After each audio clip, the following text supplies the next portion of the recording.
तो अब आगे बढ़ते हैं पूज्य गुरुदेव भगवान के आशीर्वाद से।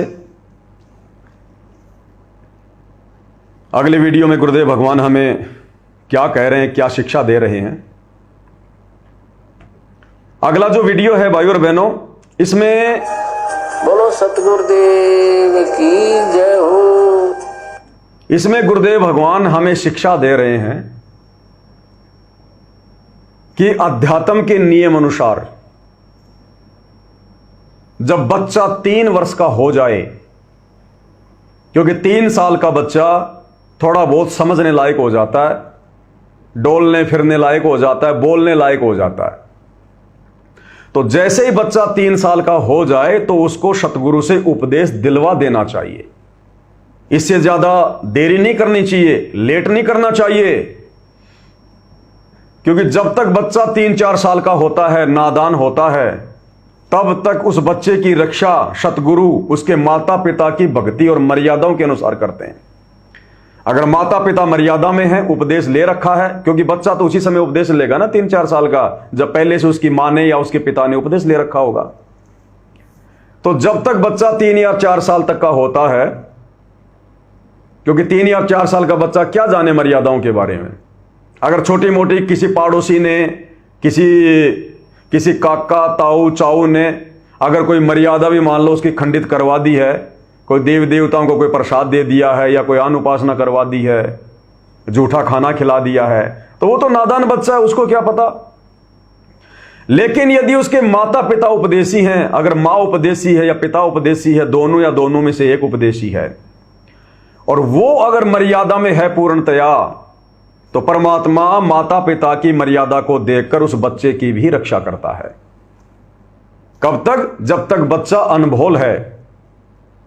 इसलिए गुरुदेव कह रहे हैं कि 3 या 4 साल तक के बच्चे की परमात्मा माता पिता की भक्ति के अनुसार रक्षा करता है, लेकिन उसके बाद नहीं। इसलिए बच्चे को 3 साल का होते ही तुरंत सतगुरु से उपदेश दिलवा देना चाहिए।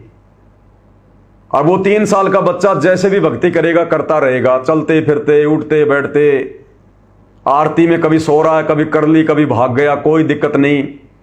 मंत्र जाप कभी कर रहा है, कभी छोड़ दिए, कभी माता पिता के साथ करने लग गया, फिर खेलने चला गया। वो जैसा भी है, चलता फिरता उठता बैठता, जैसी भी अपनी आधी अधूरी भक्ति करता रहेगा, वो करता रहेगा, क्योंकि वो बच्चा है। और परमात्मा फिर उसको संभाल लेगा, क्योंकि आपने अपने बच्चे को परमात्मा से जोड़ दिया, सतगुरु से उसका कनेक्शन जोड़ दिया। तो गुरुदेव कह रहे हैं कि 3 साल तक के बच्चे को परमात्मा से जोड़ देना चाहिए, गलती नहीं करनी चाहिए। और आम समाज में क्या धारणा है कि बच्चों की उम्र तो खाने खेलने की है, अभी इनकी उम्र कोई भक्ति करने की थोड़ी है। फिर वो थोड़ा बड़ा होता है, स्कूल जाता है, और फिर अगर कोई बात आती है कि साहब इसको उपदेश दिला दो, तो फिर लोग कहेंगे कि नहीं नहीं, अभी तो इसके पढ़ने लिखने की उम्र है, पढ़ने लिखने की। भक्ति तो बुढ़ापे में की जाती है। फिर थोड़ा बड़ा हो जाता है, ब्याह शादी हो जाती है, उसके बाद फिर वो ना मां की मानेगा ना वो बाप की मानेगा। फिर उसने लेना है तो लेगा, नहीं लेना है तो नहीं लेगा उपदेश। फिर वो खुद ही मस्ती में छा जाएगा, फिर वो घर गृहस्थी के चक्कर में लग जाएगा। तो आम समाज वाले कहते हैं कि वो बुढ़ापे में भक्ति होती है। अब बताओ, बुढ़ापा यदि उसका नहीं आया तो? अगर जवानी में किसी कारण से जैसा उसका संस्कार है, अगर शरीर छूट गया तो? क्योंकि जितनी सांसें भगवान ने दी हैं वो चाहे बचपन में समाप्त हो जाए, चाहे जवानी में हो जाओ। अगर बुढ़ापा आया ही नहीं तो बुढ़ापे में क्या भक्ति की फिर उसने? इसलिए सतगुरु कहते हैं कि 3 साल के बच्चे को उपदेश दिलवा देना चाहिए। आगे चलकर उसके भाग्य में अगर मृत्यु भी है, अगर कोई बुरा संस्कार भी है, अगर कोई एक्सीडेंट में मृत्यु होनी है, जैसे हम देखते हैं स्कूल की बस खाई में गिर गई, रोड से नीचे उतर गई, स्कूल के बच्चों की बस जो है वो पलटी मार गई, 4 बच्चे मर गए, 10 बच्चे मर गए। तो ऐसा यदि कोई उसके संस्कार में है घटना, और यदि आपने सतगुरु से जोड़ रखा है, तो परमात्मा उन घटनाओं से भी उस बच्चे की रक्षा करेगा। भाग्य में अगर मृत्यु है, परमात्मा उसको भी टाल देगा। इसलिए 3 साल के बच्चे को भक्ति से जोड़ देना चाहिए। और बचपन से भक्ति करेगा तो आगे चलकर उसका काम धंधा भी बहुत अच्छा चलेगा, उसका व्यापार बिजनेस भी बहुत अच्छा होगा। किसी से मांगने की जरूरत नहीं पड़ेगी, किसी के आगे हाथ फैलाने की जरूरत नहीं पड़ेगी, क्योंकि उसके पास में ढेर सारा भक्ति धन होगा। अरे आप और हमारे लिए क्या कहते हैं गुरुदेव कि धीरे धीरे रे मनवा धीरे सब कुछ होए, माली सींचे सो घड़ा समय आए फल होए। गुरुदेव कहते हैं बच्चों तुम जल्दबाजी मत करो, थोड़ा धैर्य रखो। युगों युगों से तुम अपनी भक्ति को खा चुके हो, खर्च कर चुके हो, तुम खाली हो खाली। अब दोबारा से तुम्हारे को भक्ति का चार्जर मिला है, सच्ची भक्ति मिली है। अब तुम कम से कम 4-5 साल दो इस भक्ति को, कम से कम 4-5 साल, फिर देखना भगवान तुम्हारे घर में वो सुख देगा, तुम रोज गिनाया करोगे रोज। और फिर गुरुदेव हमें एग्जाम्पल देते हैं आम के बीज का, आम के पौधे का, कि आम के पौधे को जमीन में बीजते ही डालते ही उसके आम नहीं लगते, कम से कम 4-5 साल लगती है। 4-5 साल में उसकी सुरक्षा करनी पड़ती है, उसमें खाद पानी देना पड़ता है, जानवरों से रक्षा करनी पड़ती है, तब कहीं जाकर 4-5 साल में वो पेड़ बनता है और फिर उसके आम लगते हैं। और फिर इतने आम लगेंगे तुम भी खाओ, गांव वाले भी खाओ, रिश्तेदार भी ले जाओ, फिर भी लगे रहेंगे। तो गुरुदेव कह रहे हैं कि बच्चों तुम 4-5 साल दो इस भगवान को, धैर्य रखो, इधर उधर की मत सुनो। पता नहीं काल प्रेरणा से लोग क्या क्या कहेंगे। तुम्हारे रिश्तेदार, जहां तुम काम धंधा कर रहे हो, ऑफिस में मजदूरी जहां भी कर रहे हो, वो लोग तुम्हारे रिश्तेदार, आड़ोसी पड़ोसी, किसी का पति किसी की पत्नी, ये काल प्रेरणा से तुम्हें भक्ति से दूर करना चाहेंगे। तो तुम किसी की मत सुनना, फिर कि मत सुनना इस मन शैतान की, यो चौकस गाल है गेरी, कि ये नाम उपदेश लेने के बाद में कान बंद कर लेना, किसी की मत सुनना, केवल अपने सतगुरु की सुनना, उनके सत्संग सुनना। और 5 साल दो इस परमात्मा को और मर्यादाओं में रहो, फिर देखो तुम्हारी कितनी बल्ले बल्ले होगी। तो परमेश्वर आप और हमारे लिए कह रहे हैं, जो किसी ने 20 साल में नाम लिया, किसी ने 40 साल में, किसी ने 50 साल में, और जो बच्चा 3 साल से ही भक्ति करने लग जाएगा और जब वो 20-25 साल का होगा तब उसकी कितनी भक्ति बन जाएगी। जब आप और हमारी 5 साल में ही परमात्मा गारंटी ले रहे हैं, तो वो तो बचपन से भक्ति करेगा। और जब उसका काम धंधा करने का समय आएगा 15-20 साल बाद, तो परमात्मा आगे से आगे व्यवस्था करेगा उसकी, आगे से आगे। माता पिता को टेंशन लेने की जरूरत नहीं फिर। और जो बच्चे भक्ति नहीं करते, जिनके माता पिता भक्ति नहीं करते, उनको केवल वही मिलेगा, उतना ही मिलेगा और वैसा ही मिलेगा जैसा उनकी पूर्व भक्ति के अनुसार परमात्मा ने उनका भाग्य लिखा हुआ है। इससे कम ज्यादा कुछ नहीं हो सकता। इसीलिए तो ये समाज चोर बन गया, लोग जो है वो ठग बन गए, धोखाधड़ी करने लग गए, झूठ बोलने लग गए, क्योंकि उन्होंने सारे यत्न कर लिए, सारे प्रयत्न कर लिए, पढ़ाई लिखाई कर ली, पैसा खूब लगा दिया, काम धंधे में लगा दिया, और धंधा उनका फैल, नौकरी किसी को मिल नहीं रही। फिर वो सोचते हैं कि मैं इतना पढ़ लिया, लिख लिया, मैं इतना योग्य, मैं इतना काबिल, और मुझे मेरी काबिलियत के अनुसार नौकरी नहीं मिल रही। मैंने इतने पैसे मैंने मेरे जो है इसमें धंधे में लगा दिए, बिजनेस में लगा दिए, मुझे कुछ प्रॉफिट हो नहीं रहा। क्योंकि होना वही है जो उसके भाग्य में है। जितना परमात्मा ने लिखा उतना ही मिलेगा, चाहे दुनिया भर से पैसा लेके लगा दे। फिर वो तरह तरह के रास्ते अपनाने लग जाते हैं कि ईमानदारी में कुछ नहीं रखा। फिर लोगों से 2 रुपए की चीज के 50 रुपए लेना, अपने कर्म फोड़ना, कमीशनबाजी का काम करना, लोगों को झूठ बोलना, ठगना, ऐसे फिर उनके कर्म फूटते हैं, धीरे धीरे वो नास्तिक होते चले जाते हैं। और जो परमात्मा का बच्चा या बेटा या बेटी जो 3 साल या जैसे भी वो थोड़ा बहुत समझदार हो जाए, और जब गुरुदेव भगवान से जुड़ जाएगा, उपदेश ले लेगा, तो परमात्मा बताओ कैसे क्या कमी छोड़ेगा। उधर से तो माँ बाप ने ले रखा, उधर से वो बच्चा जुड़ गया भगवान से, परमात्मा तो उस घर को आने वाले समय में स्वर्ग बना देगा, स्वर्ग। अब भाई और बहनों, क्या है वर्तमान में ये भक्ति पर ये संघर्ष का समय है, ये भक्ति का शुरुआती समय है। इसलिए हमें थोड़ा सा लेट हो रही है, इसलिए हमें इतनी जल्दी रात नहीं मिल पा रही है, क्योंकि हमारे पाप कर्म बहुत ज्यादा हैं। परमात्मा ने उन पाप कर्मों का नाश भी हमारी भक्ति से करना है, और आगे के लिए अच्छी व्यवस्था भी परमात्मा हमारी भक्ति से करेगा। कहते हैं ना कि तेल तो हमेशा तेलों से निकलता है। तो वर्तमान में हम जो भक्ति कर रहे हैं, उस भक्ति से परमात्मा हमारे पिछले पाप कर्म भी धीरे धीरे नाश करेगा, और आगे के लिए अच्छी व्यवस्था भी करेगा धीरे धीरे। इसलिए हमें थोड़ा समय लग रहा है। और आने वाले समय में 2030 के बाद, क्योंकि 2028 तो युग परिवर्तन का समय है। अब हर चीज को सेट होने में थोड़ा समय तो लगता है ना, 5-10 साल लगेंगे धीरे धीरे, 2030 तक या 2040 तक।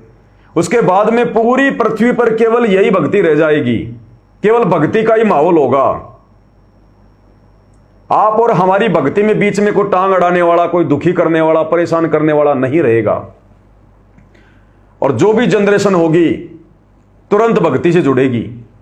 सबके घर में परमात्मा का जो है भक्ति का वो कनेक्शन होगा, तो सबको परमात्मा सेठ बना देगा, सबको परमात्मा भक्ति का भी धनी बना देगा और सांसारिक धन का भी धनी बना देगा। फिर ना कोई किसी को दुखी करेगा, ना परेशान करेगा, एक दूसरे का सहयोग करेंगे। सतयुग जैसा माहौल चल पड़ेगा। भौतिकतावाद की जो आग वर्तमान में ये लगी हुई है, कमा ले कमा ले, बना ले बना ले, लूट ले ठग ले, ये बिल्कुल समाप्त हो जाएगी। इंसान पैसे के पीछे भागना ही बंद कर देगा। जैसा रूखा सूखा मिलेगा, परमात्मा जैसा देगा उसी में संतोष करेगा। कबीरा आप ठगाइए और ना ठगिए कोई, आप ठगाए सुख होत है और ठगे दुख होए, इस नीति पे चलेगा। फिर समय पे परमात्मा बरसात करेगा, पशुधन बढ़ जाएगा, थोड़ी सी जमीन में बहुत सारा ढेर सारा अनाज हो जाएगा। किसी कारणवश आपके अनाज नहीं हुआ, दूसरे भगत आपके घर पर बोरियां डाल जाएंगे। इतना प्यार प्रेम वाला माहौल होगा, तो कोई दुख होगा ही नहीं, कोई परेशानी होगी नहीं, कोई समस्या होगी नहीं। इसलिए वर्तमान में ये भक्ति की शुरुआत है। और सोचो भाई और बहनों, भक्ति आप और हमसे भक्ति करवाने वाला भगवान जब वो अभी तक संघर्ष कर रहा है, तो आप और हम कैसे भक्ति कर सकते हैं? हम भक्ति अवश्य कर रहे हैं, लेकिन अभी वो समय नहीं है कि हम उस भाव से हम भक्ति कर सकें। अभी तो 100 प्रकार की टेंशन आप और हमारे पीछे लगी हुई है। अभी तो भक्तों में आपस में राग द्वेष ईर्ष्या मान बढ़ाई, छल कपट धोखाधड़ी। अभी तो भगत ही भगत नहीं बन रहे। और भगवान जो भक्ति करवाने आया है वो खुद संघर्ष कर रहा है, जेल में बैठा है। आप और हम कैसे भक्ति कर लेंगे? लेकिन जैसी भी है अपनी मर्यादाओं में रह के हम करते रहें, तभी वो समय आएगा। तो भक्ति का समय भाई और बहनों 2028 के बाद आएगा, 2030 के आसपास आएगा। फिर देखना भक्ति का आनंद। जैसे आज हम सत्सेवक भाई बहन है कई हजारों की संख्या में, और जहां भी हम आपस में मिलते हैं तो कोई विरोधाभास नहीं होता। कबीरा तहां जाइए रह संतन की प्रीत, इष्ट मिले और मन मिले, मिले सकल रस रीत। हमारा भगवान एक सतगुरु रामपाल जी, हम सबकी मर्यादाएं समान, हम सब साथ संगति के नियमों को फॉलो करते हैं, कोई विरोधाभास नहीं है। तो आपस में प्यार प्रेम बनेगा, राग द्वेष होगा ही नहीं, छल कपट होगा ही नहीं, मनमुटाव होगा ही नहीं। तो आने वाले समय में इसी प्रकार से पूरी पृथ्वी पर सभी आपस में साध संगति से जुड़े होंगे। देखो बहुत सारे भगत भाई बहन मन में शंका पैदा कर लेते हैं, साध संगति का नाम सुनते ही उनके मन में मुझ पवन दास की सूरत आती है। यह भी कमजोरी है, यह भी कमजोरी है। अरे साध संगति का मतलब क्या होता है? जैसे हमने लोगो बनवा रखा है साध संगति का, उसमें 16 भगत के आभूषण है, बहुत अच्छी बात है ताकि हमें याद रहे। बीच में गुरुदेव की फोटो है, बहुत अच्छी बात है। ऊपर लिखा है साध संगति से जुड़िए। अब साध संगति का नाम आते ही काला अंदर पता नहीं क्या क्या कुप्रेरणा करेगा, ये तो पवन दास ने बना रखा है, पवन दास ने चला रखी है। अरे तुमने सत्संग क्या सुने? उसमें पवन दास का नाम नहीं है, उसमें लिखा है साध संगति से जुड़िए। अरे साध संगति यानी सच्चे संत की संगति से, सच्चे साधु की संगति से। साधु हम भी हैं, संत हम भी हैं, लेकिन जो प्रथम साधु है, जो प्रथम संत है, वो गुरुदेव भगवान है। तो उस लोगों में सतगुरुदेव भगवान से जुड़ने की बात कही गई है कि साध संगति से जुड़िए, कि नकली आन उपासना को त्यागिए, ओछी साधनाओं को त्यागिए, शास्त्र विरुद्ध साधनाओं को त्यागो, नकली संतों को त्यागो, और साध संगति यानी सच्चे साध की, सच्चे संत की संगति से जुड़िए, यानी सतगुरु रामपाल जी भगवान से जुड़िए, उनके सत्संग सुनना शुरू कीजिए। और नीचे लिखा है ज्ञान आधार से, ज्ञान को आधार बनाकर। तो ये तो गुरुदेव कहते हैं कि बच्चों ज्ञान को आधार नहीं बनाओगे तो तुम्हें कोई भी डगमग कर देगा। तो बताओ साध संगति के लोगों में मुझ पवन दास का या किसी अन्य सत्सेवक भाई बहन का क्या रोल है? लेकिन फिर भी कुछ भगत भाई बहन उसको नहीं लगाते। तो ये तो देखो उनके अपने विचार हैं, इस पे हम ज्यादा कुछ टिप्पणी नहीं करेंगे। तो इसलिए परमेश्वर कह रहे हैं कि बच्चों, जब बच्चा 3 साल का हो जाए तो उसको सतगुरु से उपदेश अवश्य दिलवाना चाहिए। वो जैसा भी मर्यादा तोड़ेगा, रहेगा, करेगा, भक्ति नहीं करेगा, खाता पीता, उठता बैठता, रोता, स्कूल में जाता जाता, जैसा भी करेगा, परमात्मा वैसे उसकी रक्षा करता रहेगा, क्योंकि उसने कनेक्शन ले रखा है। वर्तमान में समस्या उत्पन्न होगी कि ये 2025 का समय चल रहा है और वर्तमान में गुरुदेव भगवान अपने मिशन के तहत हिसार जेल में बैठे हुए हैं और हम लोग साध संगति से जुड़े हुए हैं। आश्रमों में हम जाते नहीं, क्योंकि हमें आश्रमों की सच्चाई का पता चल गया कि गुरुदेव का आदेश नहीं है, मनमाना आचरण है, आश्रमों में काल बैठा हुआ है, सारे मर्यादा विरुद्ध कुकर्म किए जा रहे हैं। हम वहां क्यों जाएं, क्या करेंगे? तो फिर हम बच्चों को कैसे उपदेश दिलाएं? तो जैसे आप जुड़े हुए हैं संकल्प लेकर, वैसे ही आप अपने बच्चों को भी संकल्प दिलवा दो। जैसे ही बच्चा 3 साढ़े 3 साल का हो जाए, समझदार हो जाए, ठीक है, वो भक्ति तो आपके साथ साथ वो पहले भी वो थोड़ी बहुत वो कर ही रहा होता है। आप आरती करते हो वो भी करता है, आप भोग लगाते हो वो भी खड़ा हो जाता है, वो दंडवत भी करता है, सारी करता है। जैसा माँ बाप करेंगे बच्चा तो वैसा करेगा। बच्चे को थोड़ी पता ये क्या भक्ति है, रामकृष्ण क्या है, कबीर भगवान क्या है। वो तो जैसा माता पिता कर रहे हैं बच्चा वैसा ही करता है। लेकिन गुरु जी के विधान को भी फॉलो करना है कि जैसे ही बच्चा 3 वर्ष के आसपास हो जाए उसको उपदेश से जोड़ देना चाहिए। तो जैसे ही आपका बच्चा 3 साल का हो जाए, यदि किसी भाई बहन ने संकल्प ले रखा है, साथ संगति से जुड़ा हुआ है, या मान लो किसी ने उपदेश भी ले रखा है इन आश्रमों से जैसे भी पहले, और अब उनके बच्चे 3-4 साल के हो गए, तो भाई और बहनों आपने उनको संकल्प अवश्य दिलवाना है। अगर कोई आश्रमों से जुड़ा हुआ है, वो अगर साथ संगति को फॉलो नहीं करता है, तो वो आश्रमों में जाके नाम दिलवा दे, वो नामदान सेंटर पे जाके उसको नाम दीक्षा से जोड़ दे। और जो साध संगति से जुड़ा है वो फिर अपने बच्चे को बैठाकर सतगुरु के दरबार में उपदेश जो है वो करवा दे, उसको संकल्प करवा दे, गुरुदेव को दंडवत करवा दे। और आप बच्चों को बोलो कि जैसे मैं बोलूं वैसे तुम बोलना, या आप अपने बच्चे की तरफ से भी बोल सकते हो उस भगवान से, क्योंकि मालिक अंतर्यामी सब जानता है कि ये परमात्मा आज से आपकी ये आत्मा आपके चरणों में है, आपके विधान अनुसार दास आपकी गैर हाजिरी में इसको संकल्प दीक्षा दिलवा रही है। परमेश्वर अपनी आत्मा को संभालना, और जितना मेरा प्रयास होगा मैं इसको मर्यादा में रखने का प्रयास करूंगा, और जैसे मैं भक्ति कर रही हूं आपके आशीर्वाद से या कर रहा हूं वैसे अपने बच्चों को भी मैं भक्ति अवश्य करवाऊंगा। तो आपने अपने बच्चे को गुरुदेव से जोड़ दिया, आपने संकल्प उसको दिलवा दिया, तो सतगुरु ने उसको अपने हाथों में ले लिया, काल की हद से बाहर कर दिया सतगुरु ने। क्योंकि संकल्प में तो बहुत बड़ी शक्ति होती है, बहुत बड़ी। अरे संकल्प लेकर मन में दृढ़ धारणा करके एकलव्य अर्जुन से भी बड़ा धनुर्धर बन गया था, अर्जुन से भी बड़ा। तो संकल्प में बहुत बड़ी शक्ति है भाई और बहनों, बहुत बड़ी। तो गुरुदेव भगवान क्या कह रहे हैं, अब हम ये सत्संग सुनते हैं। अब इस सत्संग को सुनेंगे तो भाई और बहनों में आसानी से समझ में आएगा। इसलिए ये शॉर्ट वीडियो गुरुदेव के सत्संगों का सार है, और इसलिए दास की ड्यूटी भगवान ने लगवाई है कि दास आपको समझाएगा, तभी आपको इन छोटे छोटे सत्संगों का जो मर्म है वो समझ में आएगा। तो इतनी बातें सुनने के बाद अब आपको समझ में आ जाएगा ये। बोलो सतगुरुदेव की जय हो। तो भक्ति के लिए तो संतों ने बताया है, सदग्रंथों में भी यही लिखा पाया है कि भक्ति के लिए जब भी बच्चा 3 वर्ष का हो जाए, बोलने लग जा, 3 वर्ष के बालक को उपदेश दिला देना चाहिए। जैसा भी करे वो थोड़ा बहुत करता रहेगा, क्योंकि घर में जब चर्चा चलती है, मंत्र चलेंगे तो वो भी बोलेगा, अपने आप बोलता रहेगा। बच्चे को ज्यादा असर होता है, प्रभाव बनता है। तो 3 वर्ष तक बच्चा माता पिता के आश्रित होता है। माता पिता ने दीक्षा ले ली, मर्यादा में रहेंगे तो परमात्मा उनके उस स्तर के बच्चों की भी रक्षा करेंगे, और फिर उन बच्चों को नाम से जोड़ देना चाहिए। तो सुना भाई और बहनों आपने, पूज्य गुरुदेव भगवान किस प्रकार से हमें सत्संगों के माध्यम से आदेशित कर रहे हैं। ये सब गुरुदेव के वचन है ये, और हमने गुरुदेव के वचनों की लाज रखनी है, उनको तोड़ना नहीं है।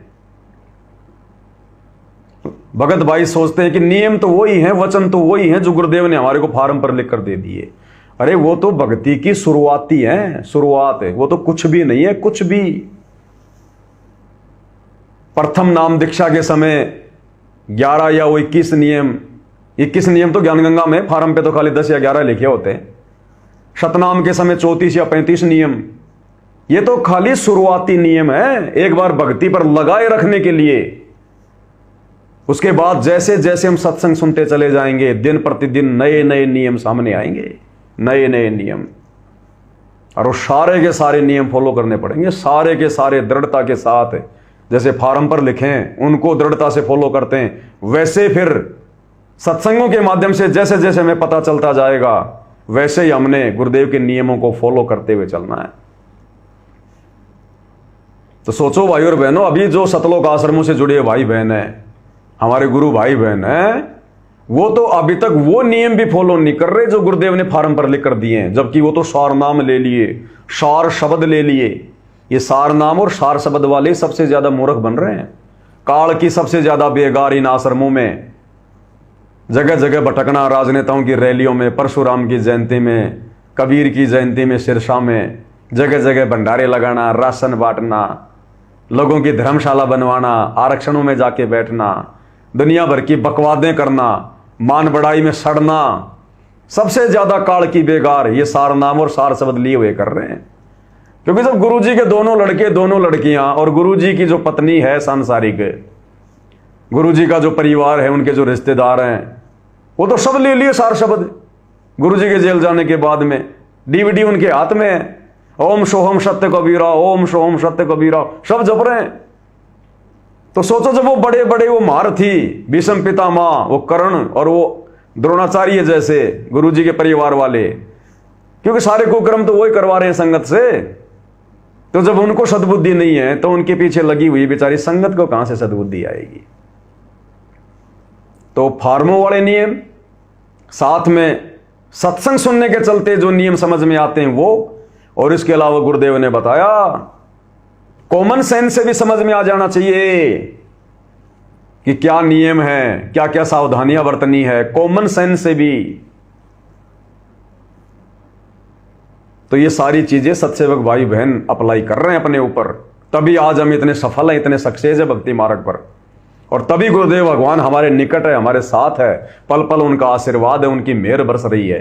तभी हम इतने दृढ़ होकर और हर प्रकार से निर्विकारी हंस बनने की ओर अग्रसर हैं। अन्यथा कामी क्रोधी लालची इनसे भक्ति न होए, भक्ति करे कोई शूरमा, जात वर्ण कुल खोए। तो भाई और बहनों, इसी प्रकार से गुरुदेव भगवान अपना आशीर्वाद आप और हमारे ऊपर बनाए रखें, और हम इसी प्रकार से पूज्य गुरुदेव भगवान की महिमा करते रहें। प्रतिदिन परमात्मा हमें मौका देते रहें, और ये मौका भाई और बहनों उसी समय तक मिलेगा जब तक हम मर्यादाओं में हैं।